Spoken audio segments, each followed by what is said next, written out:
Ils ont 20 ans et vont, comme tous les matins, à l'université. Mais ce matin, pour un rendez-vous pas tout à fait comme les autres. Paris-Ouest Nanterre La Défense est partenaire de la semaine Entreprise Université.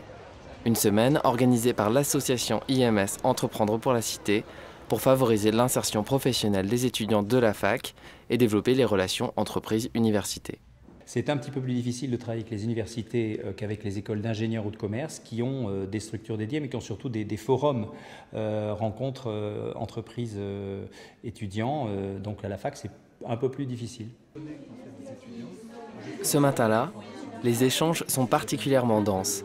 Les étudiants en veulent et ne lésinent pas sur les questions. Mais les stéréotypes ont la vie dure.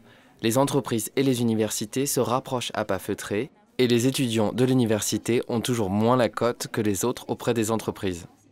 Alors je m'appelle Elodie, je suis en LEA à l'université de Nanterre et cette année j'ai cherché à faire un stage dans une entreprise et aucun succès, mes camarades non plus n'y arrivent pas et je comprends pas, peut-être que ça vient du fait que notre filière est littéraire. Pourtant, on a plein de compétences, plein d'aptitudes, mais on a l'impression que les entreprises ne savent pas à quelle mission nous confier. Est-ce que vous êtes intéressé par des stagiaires au niveau de la Française des Jeux et qu'est-ce que vous recherchez en fait? Alors, on est intéressé par des stagiaires et des apprentis. Aujourd'hui, on a un peu plus d'apprentis que de stagiaires. Il faut savoir que par rapport à la diversité, on est signataire de la charte de la diversité depuis très longtemps. On travaille avec l'IMS sur ces problématiques justement. Vos centres d'intérêt et vos loisirs, c'est aussi une manière de savoir, de connaître un peu mieux la personne. Par rapport à vos CV, est-ce que vous savez comment fonctionnent les recruteurs? Selon quelle méthode ils font du sourcing? L'action d'aujourd'hui m'a aidé dans le fait d'avoir plus d'informations dans le métier au quotidien des professionnels des ressources humaines.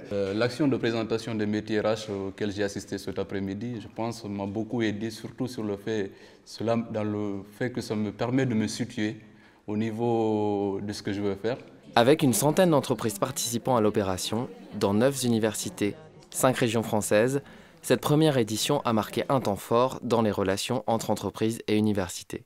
Nous nous sommes également rendus à Aix-Marseille, où étaient notamment organisés des témoignages de professionnels sur leur métier, des métiers scientifiques et techniques. L'occasion pour l'université de montrer quels sont les débouchés de ses propres filières.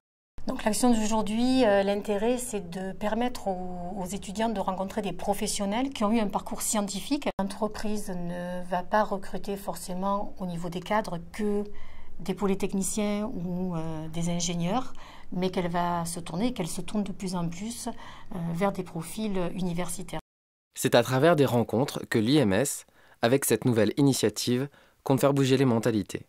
J'ai remarqué que j'ai appris comment il faut passer l'entretien parce que je sais bien maintenant comment le profil que les entreprises cherchent, surtout le profil du coup je vais travailler ma personne. Cette semaine aura sans doute contribué à faire tomber les a priori pour ouvrir davantage les recrutements aux étudiants de l'université. Le conseil que je donnerais, c'est d'aller vers les étudiants des universités au travers de l'IMS ou d'autres structures pour se rendre compte que le niveau de formation est strictement équivalent dans la majorité des métiers.